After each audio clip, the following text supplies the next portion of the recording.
شیخ اسامہ قاسم صاحب.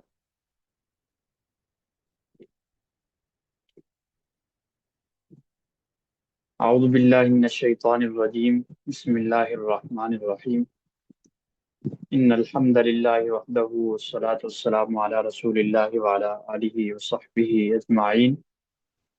اما بعد فاعوذ باللہ من الشیطان الرجیم. بسم اللہ الرحمن الرحیم.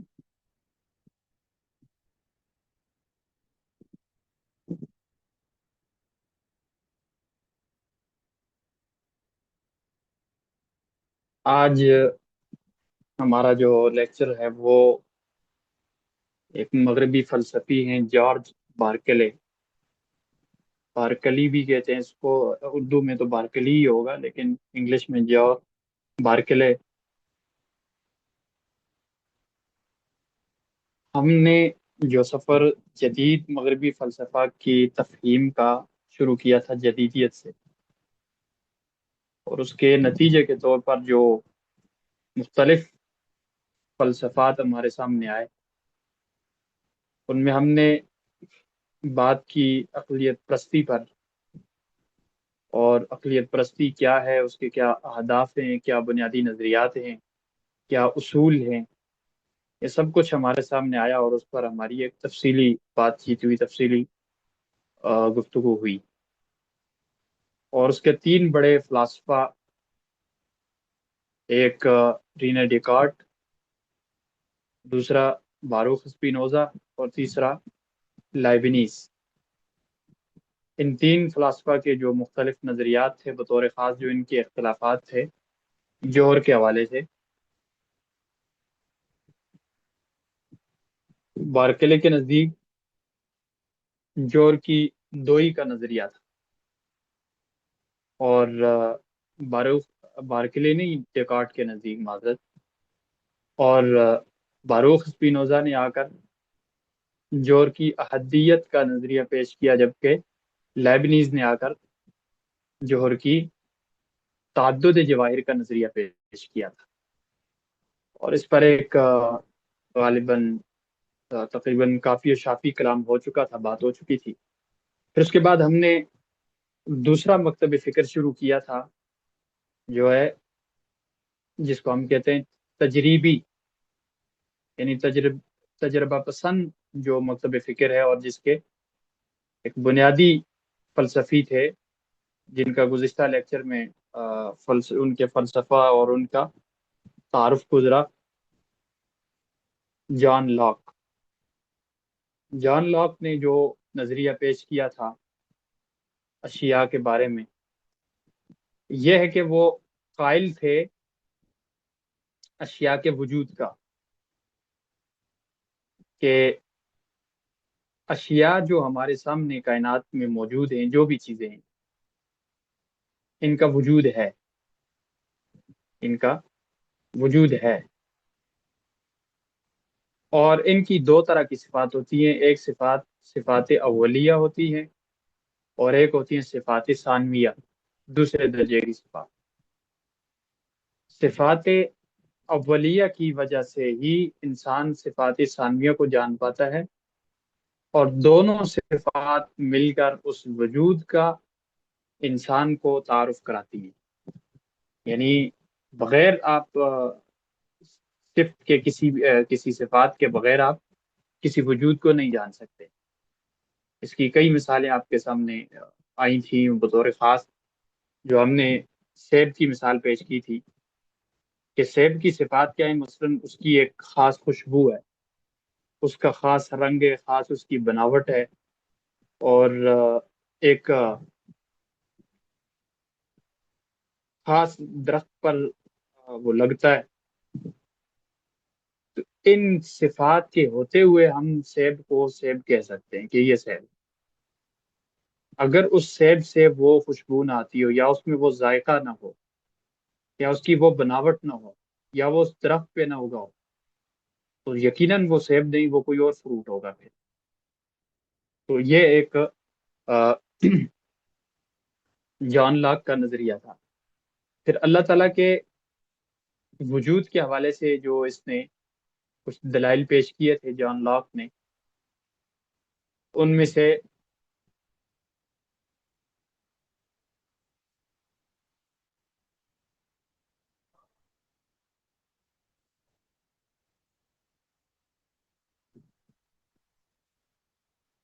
بلکہ وجود باری پر تو وہ پچھلا تھا، لیبنیز۔ اس نے، جان لاک نے علم کی اقسام بتائی تھی: برہانی علم، اور پھر حسی علم، اور اسی طرح سے ایک ان دونوں سے پہلے تھا حدسی علم، یعنی جس کو ہم کہتے ہیں حدس، دال سین، حدس، حدسی علم۔ ان تین قسم کے علم کی یہ تین اقسام جان لاک نے بیان کی تھی، اور چار مستندات انہوں نے اپنے فلسفے کے پیش کیے تھے۔ پہلا مستند تھا کہ خارجی اشیاء حقیقتاً موجود ہیں، ہم انہیں مانیں یا نہ مانیں۔ دوسرا مستند تھا کہ خارجی اشیاء کی بعض صفات ایسی ہیں جن کا وجود ہمارے ذہنی تصور پر منحصر نہیں، یعنی دوسرے الفاظ میں یوں کہیں کہ پہلا مستند کیا تھا؟ خارجی اشیاء موجود ہیں، یعنی کائنات میں چیزیں موجود ہیں۔ دوسرا مستند کیا تھا کہ ان کی بعض ایسی صفات ہیں کہ جنہیں ہمارا ذہن مانے نہ مانے، لیکن وہ صفات ان میں پائی جاتی ہیں۔ اور مثال کے طور پر اس کی ایک مثال پتھر، پتھر میں ٹھوس پن ہونا، اس میں ایک شدت ہونا، سخت ہونا، یہ اس کی ایک صفت ہے۔ ہمارا ذہن اس کو سخت مانے نہ مانے، وہ اس میں صفت موجود ہے۔ اور تیسرا مستند یہ تھا کہ کچھ خارجی اشیاء ہم پر اثر انداز ہوتی ہیں اور انہیں ہم دریافت کے وقت جان سکتے ہیں، یعنی خارج میں کچھ اشیاء ہیں لیکن انہیں ہم خاص طور پر جان نہیں سکتے، لیکن جب ہم ان کے بارے میں تجربہ کرتے ہیں اور وہ ہمارے ذہن کے ادراک میں آ جاتی ہیں تو پھر ہم انہیں کیا کرتے ہیں؟ جان جاتے ہیں۔ اور چوتھا مستند یہ تھا کہ خارجی اشیاء جنہیں ہم سادہ یا مرکب افعال سے پہچانتے ہیں، یعنی وہ عقل کو تصوراتی شکل میں منظم کرتی ہیں۔ اور اس کی میں نے آپ کو مثال دی تھی کہ مثلا مختلف چیزیں، کوئی بھی چیز، یہ سیب ہی آپ اسی کی مثال لے لیں، ایک تصور آپ کے ذہن میں خوشبو کا ہے، سیب کی خوشبو کا، ایک تصور آپ کے ذہن میں سیب کی بناوٹ کا ہے، ایک تصور آپ کے ذہن میں سیب کے ذائقے کا ہے، اور ایک تصور آپ کے ذہن میں اس سیب کے رنگت کا ہے۔ اب یہ الگ الگ تصورات ہیں، لیکن یہ جب چاروں مل جاتے ہیں تو آپ کے ذہن میں ایک تصوراتی شکل بن جاتی ہے کہ سیب اس طرح کا ہوتا ہے۔ یہ چار مستندات اس نے اپنے اس فلسفے کے پیش کیے تھے۔ آج کے جو ہمارے فلسفی ہیں وہ ہیں جارج بارکلے۔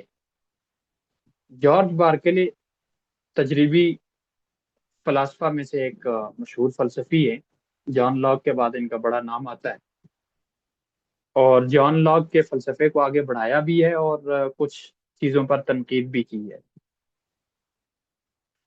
بطور خاص جو جان لاک نے تقسیم کی تھی صفات کے حوالے سے، کہ صفات دو طرح کی ہوتی ہیں، صفات اولیہ اور صفات ثانویہ، جارج بارکلے نے آ کر اس پر تنقید کی ہے، اور جارج بارکلے نے کہا کہ یہ اشیاء کی صفات جو آپ مانتے ہیں کہ اولی پہلے درجے کی اور ثانوی درجے کی، یہ کوئی مطلب حقیقت نہیں ہے اس چیز کی، اس بات کی کوئی اصلیت نہیں ہے، یہ صرف ہمارے ذہن کا یا پھر ہمارے احساسات کا نتیجہ ہے کہ ہمیں چیزوں میں صفات کچھ اول درجے کی نظر آتی ہیں اور کچھ ثانوی درجے کی نظر آتی ہیں۔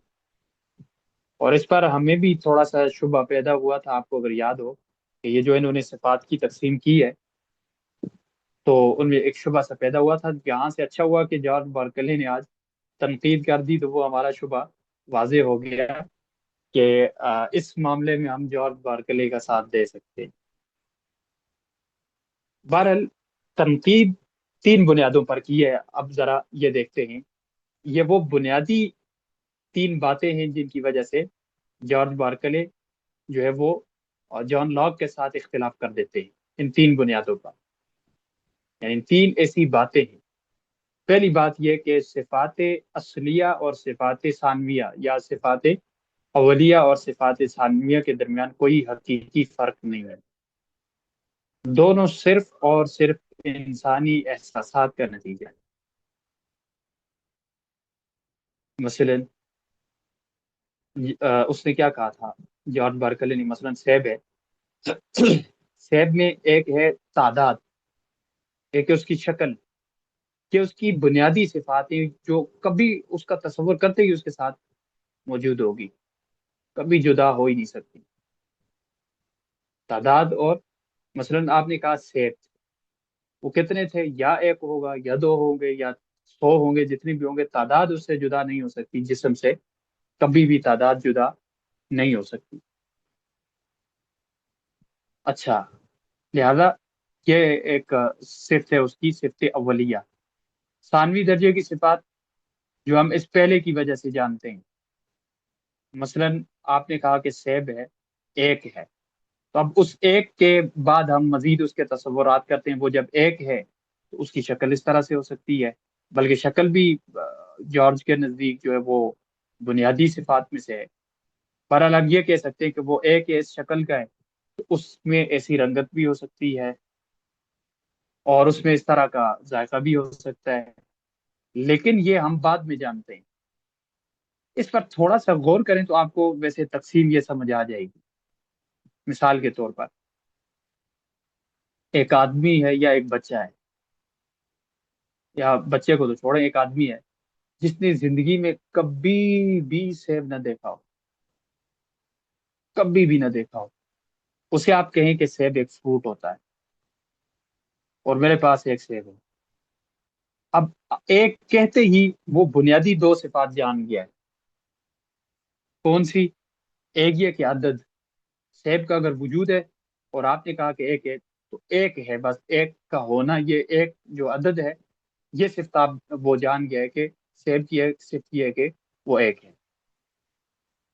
اور دوسری صرف وہ کیا جان گیا ہے کہ جب اس کے سامنے آپ نے کہا کہ سیب ایک چیز ہوتی ہے، فروٹ ہوتا ہے، تو وہ سمجھ گیا کہ سیب کا کوئی وجود بھی ہے، کوئی خیالی بات نہیں ہے، بلکہ سیب کا کوئی وجود بھی ہے حقیقت میں۔ اب اس آدمی نے زندگی میں کبھی سیب نہیں دیکھا، لیکن وہ سیب کی دو صفات کو جان گیا بن دیکھے۔ اب جو بعد کی صفات ہیں وہ، جب وہی والی بات جو اس نے کہا تھا جارج بارکلی نے، جارج بارکلی نے نہیں بلکہ جان لاک نے، کہ کچھ چیزیں ہمارے ذہن کے ادراکات کے بعد ہمیں سمجھ میں آتی ہیں، تو اب جب وہ کھائے گا تیسری صفت، تو اس کو پھر پتا چلے گی کہ اچھا اس کا ذائقہ اس طرح کا ہوتا ہے۔ سیب کو سامنے دیکھے گا، اس کو پھر پتا چلے گا کہ اچھا اس کا کلر اس طرح کا ہوتا ہے۔ تو یہ اب آپ کو یہ صفات اولیہ اور صفات ثانویہ میں فرق نظر آ گیا ہوگا اور معلوم ہو گیا ہوگا۔ لیکن جارج بارکلی آ کر تنقید کرتا ہے، وہ کہتا ہے صفات اولیہ یا صفات ثانویہ نہیں ہوتی، کچھ بھی نہیں ہوتا، بلکہ یہ صرف انسانی ذہن کے احساسات ہیں۔ مثلا آپ کے سامنے میں نے کہا ہے کہ میرے پاس سیب ہے، آپ کے ذہن میں فوراً احساس آیا کہ وہ کتنے ہیں، میں نے کہا ایک ہے، تو آپ نے ایک چیز کا احساس دل میں بٹھا لیا، دماغ میں بٹھا لیا، آپ نے یہ بھی محسوس کر لیا کہ اس کا کوئی وجود ہے تو کوئی شکل بھی ہوگی۔ اب آپ ایک آدمی سوچیں کہ جس کا دماغ ہی نہیں ہے یا جس کا احساس ہی نہیں ہے، تو کیا وہ ان شکلوں کو پہچان سکتا ہے؟ وہ ان صفات کو پہچان سکتا ہے؟ کبھی نہیں پہچان سکتا، کیونکہ وہ محسوس ہی نہیں کر سکتا اس چیز کو، اس میں محسوس کرنے کی صلاحیت ہی نہیں ہے۔ تو لہذا اس سے یہ ثابت ہوا کہ جو صفات جن کا آپ کہہ رہے ہیں اولیہ یا ثانویہ، کہ کسی بھی چیز کی کوئی بھی صفت نہیں ہوتی، بلکہ یہ صرف اور صرف انسان کی کیا ہوتے ہیں؟ احساسات ہوتے ہیں۔ پہلی تنقید یہ ہے۔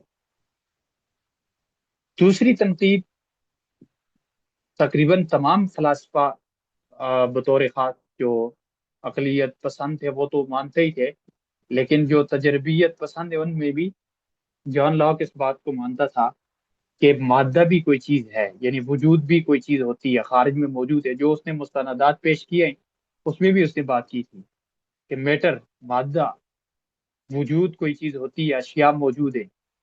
مثلا ہمارے سامنے لیپ ٹاپ پڑا ہوا ہے تو یہ لیپ ٹاپ ایک وجود ہے. موبائل پڑا ہوا ہے تو موبائل ایک وجود ہے، ہمارے سامنے ہے. لیکن جارج بارکلے آ کر اس پر بھی تنقید کرتا ہے اور وہ کہتا ہے کہ مادہ کی کوئی حقیقت نہیں ہے، بلکہ یہ بھی صرف آپ کے ذہن کا احساس ہے.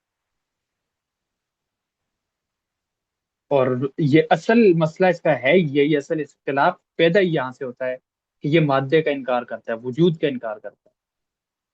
جارج بارکلے کہتا ہے کہ کوئی وجود حقیقت میں نہیں ہوتا، بلکہ وہ صرف ہمارے ذہنی احساسات ہیں. جب وجود ہی حقیقت میں نہیں ہے تو اس کی صفات پھر کہاں سے ہوں گی؟ اب یہ مثال دیتا ہے، مثلا آپ ایک چیز کو دیکھتے ہیں، درخت، آپ کہتے ہیں یہ درخت ہے.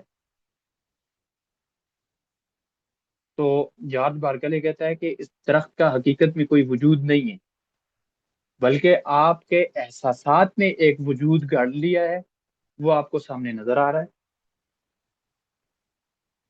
وہ آپ کو کیا ہو رہا ہے؟ سامنے نظر آ رہا ہے، لیکن حقیقت میں اس کا کوئی بھی وجود نہیں ہے. اچھا، آپ اس بات کو تھوڑا سا اگر غور کریں تو یہ چیز آپ کو مثالی فلسفہ میں بھی نظر آئے گی. جدید جو مغربی مثالی فلسفہ ہیں ان میں بھی، اور افلاطون کے ہاں بھی یہی کانسیپٹ تھا. وہ کہتا تھا کہ جو اشیاء خارج میں موجود ہیں یہ ان کا حقیقی وجود نہیں ہے، بلکہ یہ عکس ہے. اصل ان کا وجود کسی اور طرح کا ہوتا ہے اور وہ عالم مثال میں ہوتا ہے. تو جارج بارکلے عالم مثال تو ثابت نہیں کرتا، لیکن یہ کہتا ہے کہ یہ جو اشیاء آپ دیکھ رہے ہیں، مثلا آپ کے سامنے لیپ ٹاپ پڑا ہے، آپ کے سامنے ٹیبل پڑا ہے، آپ کے سامنے موبائل پڑا ہے، تو یہ حقیقت میں ان کا کوئی وجود نہیں ہے، بلکہ صرف آپ کے احساس نے اس کو ایک وجود مان لیا ہے، تو بس یہ وجود ہے. اگر آپ کا احساس ہی نہ ہو تو اس کے وجود کا کیسے آپ تصور کر سکیں گے؟ لیکن یہ اللہ ہی جانتا ہے کہ یہ اس میں کتنی گہرائی کے ساتھ بات کرتا ہے.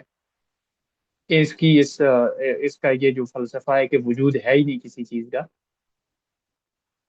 آ، اس کو سمجھنا تھوڑا ایک گہرائی طلب والی بات ہے. بلکہ آپ دوسرے الفاظ میں یوں کہیں کہ اگر آپ وحدت الوجود والی بات کریں جو شیخ ابن العربی رحمۃ اللہ علیہ کے نزدیک تھی، تو وہ بھی یہ کیا کہتے تھے کہ لا موجود الا اللہ، اللہ کے سوا کچھ بھی موجود نہیں ہے. تو یہ جارج بارکلی بھی کچھ ابن العربی صاحب رحم اللہ سے بھی اسی انہی کے نقش قدم پر نظر آتے ہیں کہ کچھ اسی طرح کے ان کے بھی تصورات ہیں. لیکن سیر شیخ ابن عربی رحم اللہ وہ تو ایک تصوف کی دنیا میں کہتے تھے، ان کا تو ایک اپنا کانسیپٹ تھا اور جارج بارکلی کا اپنا کانسیپٹ ہے. لیکن ویسے ہی میں نے سمجھانے کے لیے کہا ہے کہ شاید اس کے ہاں ایسا ہی کوئی تصور ہے کہ یہ اشیاء کے وجود کو حقیقت میں نہیں مانتا، بلکہ کہتا ہے کہ یہ صرف انسان کے احساسات ہوتے. اچھا، تیسرا اس کا جو اس تنقید کی جو تیسری بنیاد ہے وہ کیا ہے؟ وہ کہتا ہے کہ صرف احساسات ہی حقیقت ہیں، دنیا کی اصلی حقیقت صرف احساسات ہی ہیں، باقی کچھ بھی نہیں. یعنی آپ اگر کہیں کہ اس دنیا میں حقیقی چیز کیا ہے تو یہ کہے گا انسانی احساسات. صرف انسانی نہیں، مطلق احساسات. کہ وہ احساسات ہی اصل چیز ہے. وہی احساسات کسی چیز کے بارے میں سوچتے ہیں کہ یہ صفت ہے تو وہ صفت نظر آتی ہے، کسی چیز کے بارے میں سوچتا ہے کہ یہ وجود ہے تو وجود نظر آتا ہے، کسی چیز کے بارے میں سوچتا ہے کہ یہ اس کی صفات اولیہ ہیں تو وہ صفات اولیہ دکھائی دیتی ہیں. تو اصل چیز احساسات ہیں، احساسات کے علاوہ باقی کچھ بھی نہیں ہے. اب یہ آپ دیکھیں، اب جارج بارکلے کے ساتھ اس کا اگر آپ تھوڑا سا تقابل کرائیں تو جارج بارکلے نے چیزوں کو کا وجود مانا.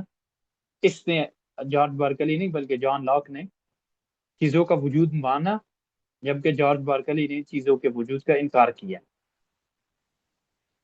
اور جارج بارکلے نے چیزوں کا وجود ماننے کے بعد ان کے لیے دو قسم کی صفات ثابت کی، صفات اولیہ اور صفات ثانویہ. جبکہ جارج بارکلے نے اگر کیا کیا، صفات کا بھی انکار کیا کہ جب وجود ہی نہیں ہے تو صفات کہاں سے ہوں گی.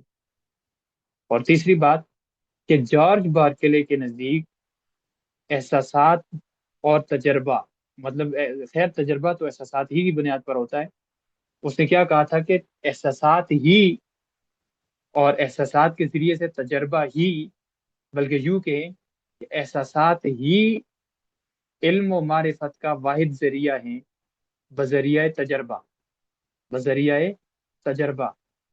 جارج بارکلے نے بھی آ کر یہ بات کہی ہے کہ صرف احساسات ہی حقیقت رکھتے ہیں، اس کے سوا کوئی چیز حقیقت نہیں ہے۔ تو یہ یعنی آپ یوں سمجھیے کہ کسی حد تک جارج بارکلے عقل کو تسلیم کریں گے، کسی حد تک، اب بارکلے نہیں، جان لاک، لاک کسی حد تک احساسات کے ساتھ عقل کو تسلیم کریں گے۔ کیوں؟ احساس کے ذریعے سے تجربہ کرتا ہے، تو اس میں تھوڑا سا بیچ میں عقل کا بھی دخل ہو جاتا ہے۔ لیکن بارکلے کے نزدیک یہ عقل کو بالکل دخل نہیں ہوگا، وہ کہتا ہے بس صرف احساسات ہی ہیں اور احساسات ہی ہیں، وہی محسوس کرتے ہیں، بلکہ یہ آپ کو تقریباً تجربے کی بات کرتے ہوئے بھی بیچ میں نظر نہیں آئیں گے۔ اب بارکلے کے نزدیک تصور احساس ہے کیا ہے؟ وہ کہتے ہیں کہ احساس ختم ہو جاتا ہے تو شے کا وجود ختم ہو جاتا ہے، یعنی کوئی بھی چیز صرف اس وقت موجود ہوتی ہے، صرف اس وقت موجود ہوتی ہے جب اسے محسوس کیا جائے۔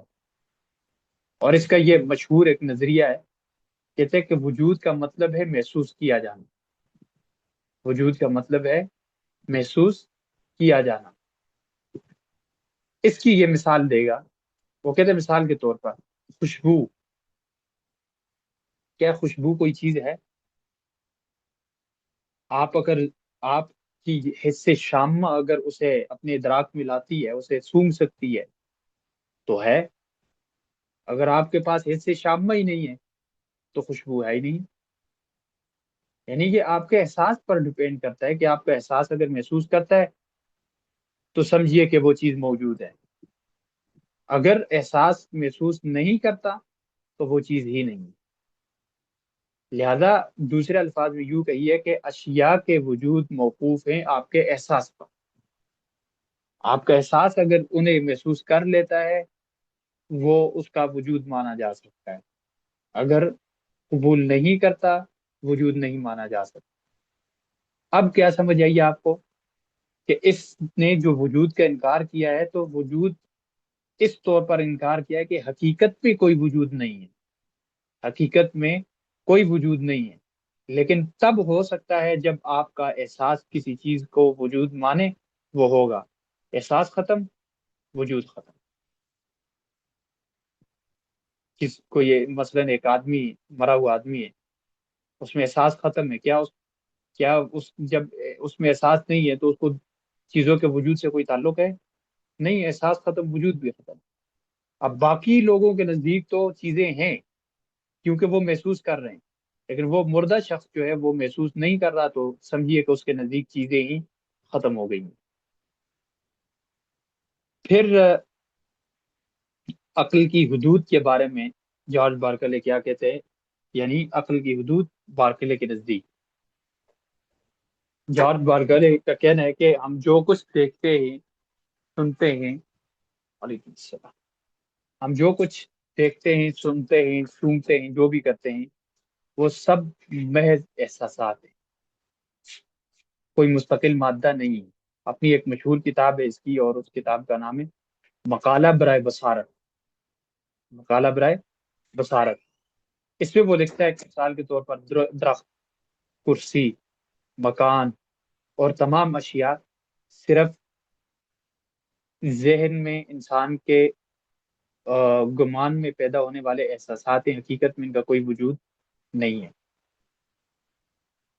تو اب اسی طرح سے کچھ چیزیں پھر قریب الاحساس ہوتی ہیں، کچھ بعید الاحساس ہوتی ہیں، مثلا غم، خوشی، محبت، یہ چیزیں قریب الاحساس، جو احساس کے انتہائی قریب ہیں اور احساس سب سے پہلے انہیں محسوس کر لیتا ہے۔ اور کچھ چیزیں بعید الاحساس ہوتی ہیں جو باہر سے آتی ہیں. دوسرے الفاظ میں یوں کہیں کہ یہ اندرونی چیزوں کو قریب الاحساس مانتا ہے اور بیرونی چیزوں کو بعید الاحساس مانتا ہے. محبت، غم، خوشی وغیرہ یہ چیزیں اس کے نزدیک قریب الاحساس ہیں. باہر سے اگر کسی چیز کو، مثلا آپ درخت کو دیکھتے ہیں اور کہتے ہیں یہ درخت ہے، کرسی کو دیکھتے ہیں کہتے ہیں یہ کرسی ہے، اب وہ باہر سے آپ کے ذہن نے کیا کیا، انہیں قبول کیا ہے احساس کے ذریعے سے، تو اب یہ بعید الاحساس ہے. یعنی عقل کا دائرہ کار اس کے نزدیک کتنا ہوا؟ بس اتنا ہوا کہ وہ آ، انسان کے احساسات کے نتیجے میں ذہن میں کوئی کسی چیز کا تصور آ جانا، بس. کیونکہ عقل بھی احساس کی ہی ایک صورت ہے. ایک تو حواس ظاہرہ ہیں، خمسہ ظاہرہ، جیسے سونگھنا، چکھنا، پکڑنا، دیکھنا، سننا. لیکن جو حواس باطنہ ہیں تو وہ حواس باطنہ عقل سے تعلق رکھتے ہیں. تو بس انہی احساسات کے ذریعے سے ہم کیا کرتے ہیں، چیزیں جو جان سکتے ہیں. عقل کا کام اتنا ہی ہے. یعنی احساسات کی یوں سمجھیے کہ ایک ہلکی سی معاون چیز ہے، بس. بارکلے اور جان لاک کا اگر آپ ایک آسانی کے ساتھ تقابلی جائزہ پیش کریں تو آپ کو چند چیزوں میں ان کا اختلاف نظر آئے گا. ایک تقابلی جائزہ، مثلا آپ اپنے سامنے ایک کالم بنا لیں. کالم، 3 کالم، اوپر دائیں طرف لکھیں فرق کا پہلو، کہ کس چیز میں فرق ہے. دوسرے میں لکھیں جان لاک اور تیسرے میں لکھیں جارج بارکلے. اب جو فرق کا پہلو ہے اس کے نیچے لکھیں نمبر 1 صفات. اب صفات میں کیا فرق ہے؟ جان لاک کے نیچے لکھ لیں صفات اصلیہ اور ثانویہ میں وہ فرق کرتا ہے اور انہیں مانتا ہے. اور جارج بارکلے کے نیچے آپ کیا لکھ سکتے ہیں کہ دونوں قسم کے ہی صفات کو محض احساسات مانتا ہے، وہ حقیقت میں کچھ بھی نہیں مانتا. بلکہ یہ میں آپ کو ایک منٹ گروپ میں اس کی ایک تصویر لے کر بھیج دیتا ہوں، جو میں نے خود کالم بنایا ہوا ہے. اسے آپ ذرا گروپ میں دیکھیے گا.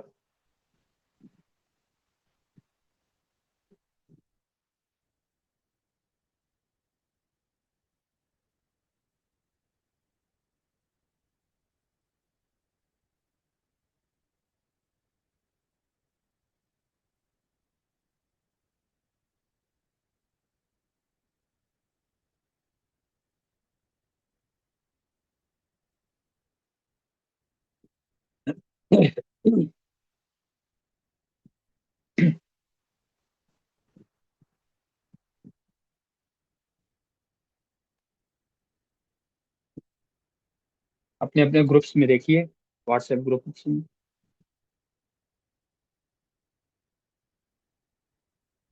اب دیکھیں صفات میں دونوں کے نزدیک کیا فرق ہے، کہ جان لاک صفات اصلیہ اور ثانویہ میں فرق کرتا ہے اور انہیں مانتا ہے.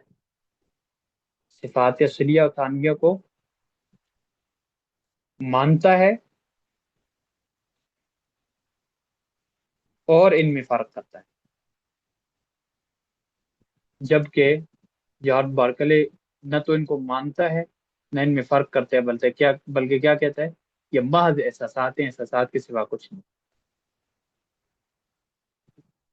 پھر مادہ میں دونوں کا کیا فرق ہے؟ جان لاک مادے کے وجود کو تسلیم کرتا ہے، مطلب یہ کہتا ہے کہ وجود کوئی چیز ہے، مادہ کوئی چیز ہے. لیکن جارج بارکلے نے مادے کا انکار کیا ہے. وہ سرے سے مادہ ہی کا کیا کر رہا ہے، انکار کرتا ہے. وہ وہی بات جو اوپر اس نے ذکر کی کہ آپ کا احساس کسی چیز کو وجود مانتا ہے تو وجود ہے، اگر نہیں مانتا تو نہیں. تیسری چیز ادراک. حواس اور عقل دونوں کی اہمیت تسلیم کرتا ہے کون؟ John Locke. لیکن جارج بارکلے صرف احساسات کو ادراک کا ذریعہ مانتا ہے. عقل بس یوں سمجھیے کہ ان احساسات کی ایک معاون چھوٹی سی چیز ہوگی. اور خدا کے بارے میں کیا کہتے ہیں؟ جان لاک خدا کا ذکر کم کرتا ہے. جان لاک نے زیادہ خدا تعالیٰ کا ذکر نہیں کیا. لیکن جارج بارکلے خدا کو عقل کامل اور ہر شے کا مدرک مانتا ہے۔ یہ آگے بات آ رہی ہے، مثلا یہ کہتا ہے کہ دیکھیں، پوری ایک کائنات میں جتنی بھی چیزیں، بلکہ پوری ایک جو کائنات ہے، ایک انسان سب پوری کائنات کے ادراک کر سکتا ہے؟ نہیں کر سکتا۔ لیکن کوئی ایسی ذات تو ہوگی نا کہ جو کائنات میں ہر ہر ہر چیز کا ادراک کر سکتی ہے۔ اور جیسا کہ وہ کہتا ہے کہ انسان کسی چیز کا ادراک کرتا ہے تو اس کے نزدیک وہ چیز موجود ہے۔ میں میں نے میرے احساسات نے تسلیم کیا کہ یہ لیپ ٹاپ ہے تو لیپ ٹاپ ہے۔ موبائل کا بھی کر لیا، پتھر کا بھی کر لیا، پوری یونیورسٹی کا کر لیا، اسلام آباد کا کر لیا، پاکستان تک کا کر لیا، یا جتنی جتنی چیزیں میں نے دیکھ لی ان کا کر لیا۔ لیکن میری ظاہر ہے میرے ادراکات، میرے احساسات محدود ہیں۔ ایک ذات تو ایسی ہوگی کہ جو پورے کائنات کا ادراک کرے، تاکہ اس پورے کائنات کو ادراک کی شکل دی جا سکے کہ کوئی ذہن ایسا ہے، یعنی کوئی احساسات ایسے ہیں جو اس پوری کائنات کا ادراک کر سکتے ہیں۔ تو وہ جو مدرک ہے اصل، وہ کون ہے؟ وہ اللہ کی ذات ہے۔ پھر وجود کے بارے میں مزید کیا کہ جان لاک کہتا ہے اشیاء بذات خود موجود ہیں، لیکن جارج بارکلی نے کہا کہ اشیاء صرف احساسات میں موجود ہیں، اور وہی بات ہے خدا انہیں برقرار رکھتا ہے، یعنی خدا کے ادراک میں ہے تو ہے۔ خدا کا اگر نعوذ باللہ بقول اس کے مثلا کہ خدا کا ادراک نہ ہوتا تو پھر یہ چیزیں بھی نہ ہوتی۔ لیکن خدا کے ادراک کے بعد بھی انسان تک کیسے پہنچتی ہے؟ انسان جن جن چیزوں کا ادراک کرتا ہے تو اس کے نزدیک وہ چیزیں موجود ہیں، جن کا ادراک نہیں کر سکتا تو وہ ان کے نزدیک چیزیں موجود ہی نہیں۔ اب یہی جو آگے آخری اس کی بحث کا آخری نقطہ یہی ہے کہ بارکلے کے ہاں خدا کا تصور کیا ہے۔ خود اس نے یہ سوال اٹھایا کہ مثلا اگر سب کچھ صرف احساسات ہیں تو کیا انسان ہر چیز کو ہر وقت محسوس کر سکتا ہے؟ نہیں کر سکتا۔ پھر اس کا جواب دیتا ہے کہ صرف ایک ہستی ایسی ہو جو ہر شے کو ہر وقت محسوس کر سکے، مکمل طور پر محسوس کر سکے۔ تو لہٰذا وہ خدا کی ہستی ہے، وہ خدا کی ذات ہے جو ہر چیز کو ہر وقت مکمل طور پر محسوس کرتا ہے۔ تو لہٰذا ان اشیاء کا مدرک، اور مدرک کی اول ہی کون ہے؟ اللہ کی ذات ہے۔ یہ اس کا فلسفہ ہے، فلسفہ احساسات کے اس کو جان لاک کا نہیں بلکہ جارج بارکلے کا۔ اس کے بعد ہمارے پاس رہ گیا ہے ڈیوڈ ہیوم۔ ڈیوڈ ہیوم بڑا نام ہے، فلاسفہ مغرب میں بہت زیادہ اس کو مانا جاتا ہے، ایک ڈیکارٹ کا اور ایک ڈیوڈ ہیوم کا۔ آپ اگر بلکہ یہ احمد جاوید صاحب کو آپ جانتے ہوں گے، احمد جاوید صاحب بھی یہی بات کہتے ہیں۔ وہ کہتے ہیں کہ پورا مغرب جو ہے، پورا مغرب، اس کے جتنے بھی نظریات ہیں، مطلب ایک فلسفیانہ نظریات، وہ صرف دو فلسفات پر کھڑے ہیں۔ ایک فلسفہ ہے اس کا جارج اس کا کیا نام ہے،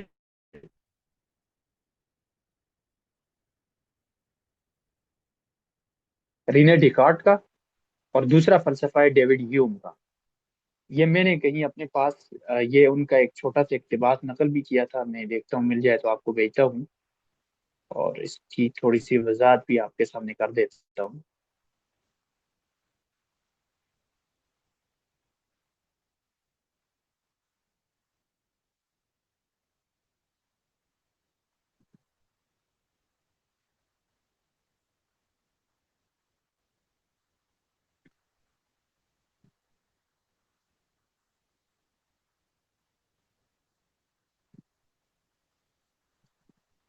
یہ کہتے ہیں کہ ڈیوڈ ہیوم کا فلسفے کا نچوڑ یہ تھا کہ میں میٹا فزکس کو تصور کے طور پر تو مان سکتا ہوں، یعنی ماوراء الطبیعیات جو چیزیں اس کو تصور کے طور پر تو مان سکتا ہوں، لیکن حقیقت میں نہیں مان سکتا۔ کیوں؟ اس لیے کہ وہ میرے تجربے، میرے احساسات اور میرے مشاہدے میں نہیں ہے۔ لہذا معلوم حقیقی وہ ہوگا جو خارج میں ہو اور محسوس ہو، مشہود بھی ہو. یہ مزید بات اس کی تو انشاءاللہ ہم اگلے لیکچر میں کریں گے.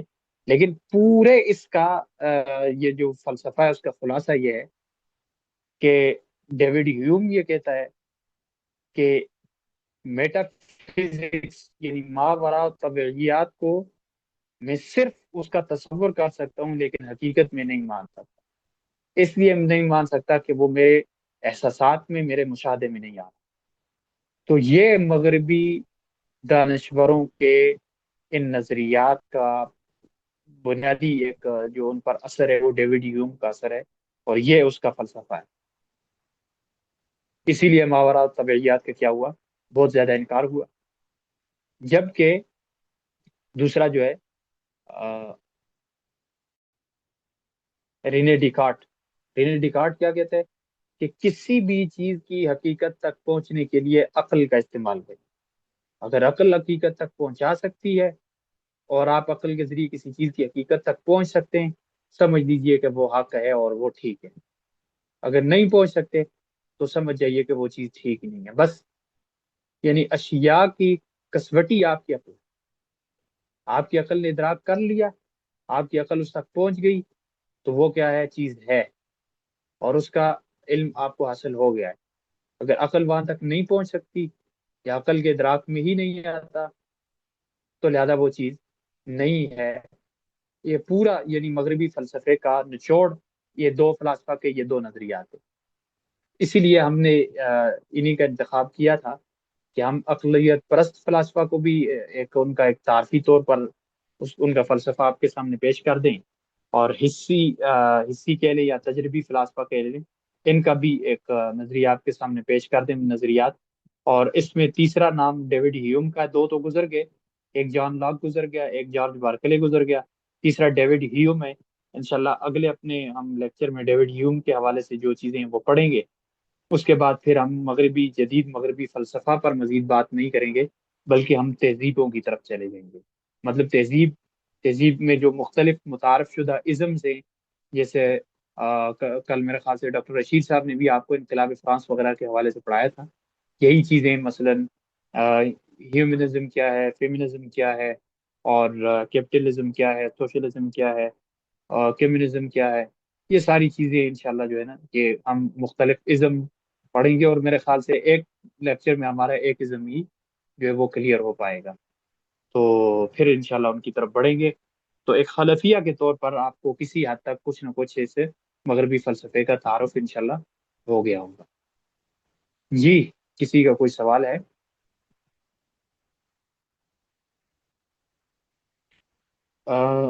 جارج بارکلے چیزوں کے وجود کو ماننے کے بجائے احساسات کو مانتا ہے. کچھ احساسات تو وجود نہیں رکھتے، تو پھر ان دونوں چیزوں کے درمیان وہ فرق کیسے؟ مطلب یہ وجود کو تو مانتا ہی نہیں ہے نا، احساس کا تو وجود ہوتا ہی نہیں ہے. احساس کا وجود ہوتا ہی نہیں ہے. احساس صرف ایک قوت ہے آپ کے جو آپ کے مختلف، یوں سمجھ لیجیے کہ آپ کے دل و دماغ میں اور آپ کی سوچ میں، آپ کی فطرت میں، ان میں موجود قوت ہیں. اس قوت کا نام احساس ہے. اور وہ قوت اگر چھونے کی ہے، مطلب چھو کر کوئی چیز محسوس کرنے کی ہے، تو یہ احساس کون سا ہے؟ احساس لمس ہے. اور اگر وہ دیکھنے کی ہے، وہ احساس بصر ہے. تو مطلب وہ احساسات کو بطور وجود کے نہیں مانتا، بلکہ احساسات کو بطور قوات کے مانتا ہے، صرف ایک قوت مانتا ہے احساس کو. اور کسی کا کوئی سوال؟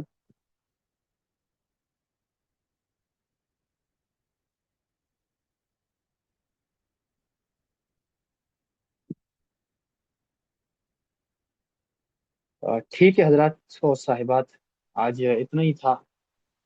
بس انشاءاللہ پھر اگلے بدھ کو ملتے ہیں. جزاک اللہ، ہاں بہت جی، مزہ آیا سر. جزاک جزاک. آپ لوگ یہ کوئی بھی لیکچر پر تنقید کرنا چاہیں، تبصرہ کرنا چاہیں، آپ یہاں پر بھی کر سکتے ہیں اور گروپ میں بھی کر سکتے ہیں تاکہ خامیاں دور ہو سکیں۔ بلا جھجک آپ تبصرہ کیا کریں وہاں۔ اور الحمدللہ کہ آپ نے دیکھا ہوگا آپ کے جتنے جتنے بھی اساتذہ ہیں جو حضرت شیخ صاحب دامت برکاتہم العالیہ ہیں، یا پھر استاد جی مولانا مفتی فضل الحادی صاحب ہیں، یا ڈاکٹر وقار صاحب ہیں، یا ڈاکٹر رشید صاحب ہیں، مولانا اسامہ قاسم صاحب ہیں، ہم تو آپ کے استاد نہیں ہیں، ہم تو آپ کے ساتھ وہ تکرار و قرار کر رہے ہیں۔ تو بہرحال کسی میں بھی آپ نے دیکھا ہوگا کہ الحمدللہ ایک وہ اس طرح کی عادت نہیں ہے کہ آپ کو کی روک ٹوک کرتا ہو یا بلا وجہ آپ کو تنگ کرتے ہو، بلکہ الحمدللہ اچھے ساتھ مل کر چلنے والے اور وسعت ظرفی والے جو ہیں اساتذہ ہیں۔ تو آپ تنقید و تبصرہ کر سکتے ہیں، بلا جھجک کر سکتے ہیں۔ ویسے مولانا اسامہ صاحب ہیں،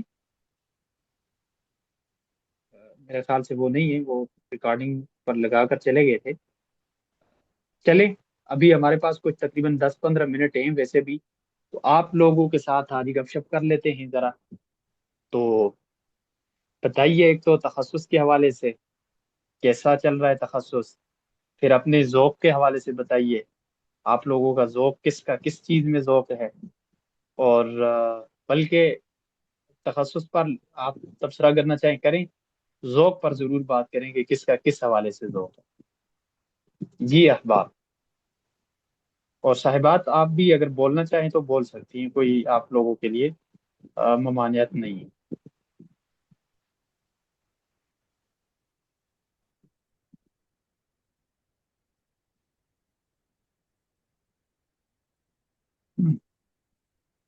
انسان کی یہ بات یاد رکھیں، انسان کی فیلڈ کوئی ایک ہوتی ہے یا دو ہوتی ہیں، زیادہ سے زیادہ 3-4 ہو جائیں گی، لیکن ذوق کئی چیزوں میں ہو سکتا ہے۔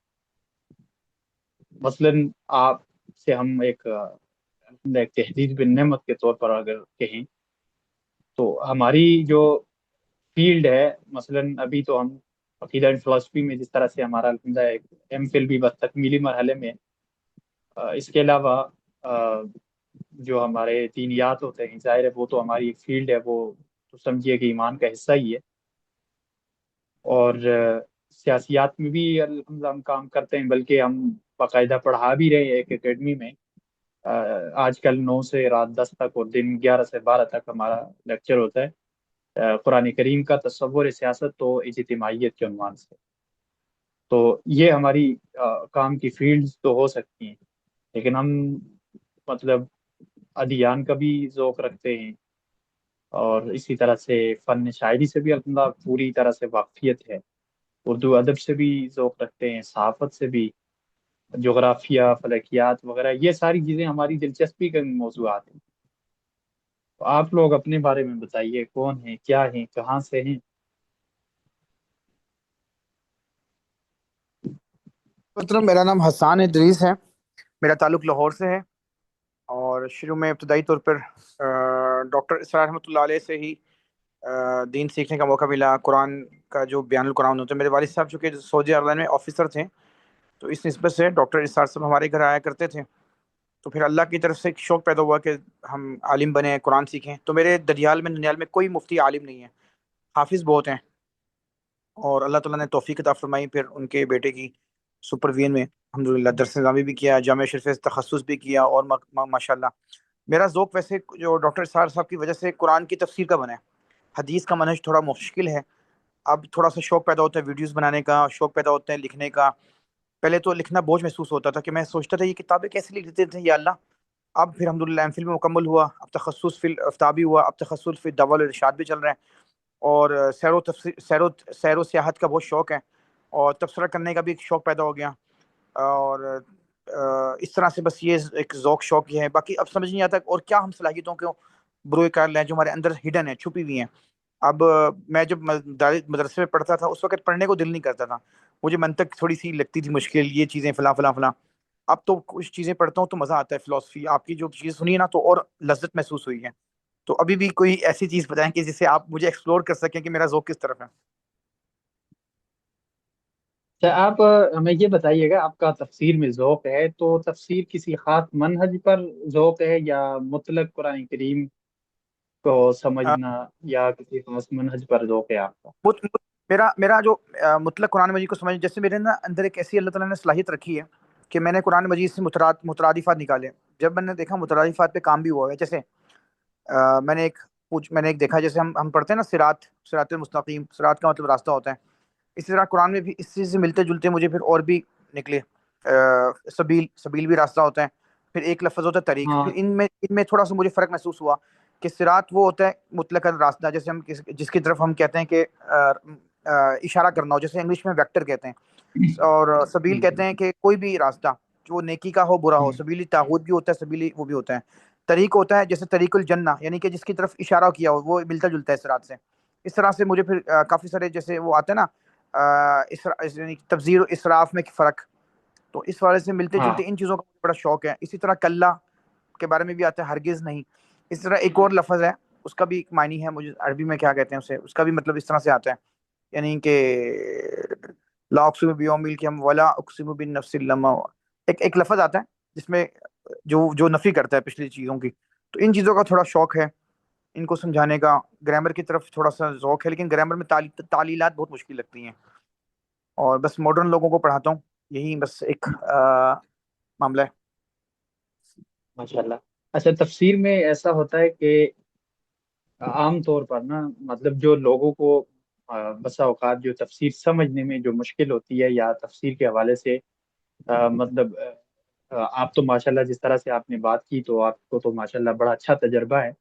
اور بطور خاص جو قرآن کریم کے مترادفات پر جس طرح سے آپ بات کر رہے ہیں، عام لوگ پر میں ایک جنرلی بات کرتا ہوں کہ تفسیر کو سمجھنے میں تھوڑا جا جو مشکل ہوتا ہے، یا پھر ایسا ہوتا ہے نا، مثلاً ایک آدمی ہے وہ تفسیر پڑھ رہا ہے معارف القرآن مفتی شفیع صاحب کی، تو اس کو بڑی اچھی لگے گی، وہ کہتا ہے یار یہ کمال کی ہے. لیکن کسی اور مفسر کی دیکھتے ہیں اس کا دل نہیں چاہتا. اچھا، بالکل کوئی صحیح. ہے وہ مثلاً ڈاکٹر اسرار صاحب کی دیکھ رہا ہے، کوئی اور تفسیر ہوں. دیکھے گا، اس کا دل نہیں چاہتا. لیکن جی مزے جی کی بات یہ ہے کہ یہ مختلف مفسرین کے مختلف مناہج ہوتے ہیں، اور آپ کی طبیعت جو ہوتی ہے وہ کسی ایک منہج سے جڑی ہوئی ہوتی ہے، لیکن یہ آپ کو پتہ کرنا پڑتا ہے کہ میری طبیعت کس منہج سے وابستگی اختیار کرتی ہے. آپ اس کو صرف ایک مفسر تک بھی رکھ سکتے ہیں اور طبقات تک بھی رکھ سکتے ہیں. مثلا آپ دیکھیں جو معتزلہ تھے، صاحب کشاف کو آپ دیکھیں، علامہ زمخشری کو، ان لوگوں کو، یعنی جو معتزلہ تھے وہ قرآن کریم کو ایک عقلی منہج پر سمجھنے کی کوشش کرتے تھے. اب جتنے عقلیت پرست ہوں گے نا، آپ اس کے سامنے کسی بھی معتزلی کی تفسیر رکھیں، انہیں بہت مزہ آئے گا. جی جی اور جی جی بالکل. آپ فقہا کو دیکھیں، ان کا منہج کیا تھا؟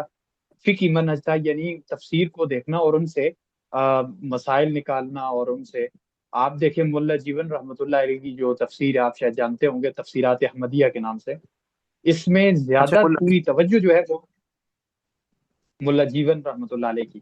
تو اس میں جو زیادہ جی جی جی جو جو زیادہ نمایاں پہلو ہے وہ یہی فقہی پہلو ہے. یہی صورتحال مفتی شفیع صاحب رحمۃ اللہ علیہ کی جی تفسیر جی. معارف القرآن میں بھی ہے. اب جو اس طرح کا ذوق رکھتا ہے تو اس کو یہ تفسیریں بہت اچھی لگتی ہیں.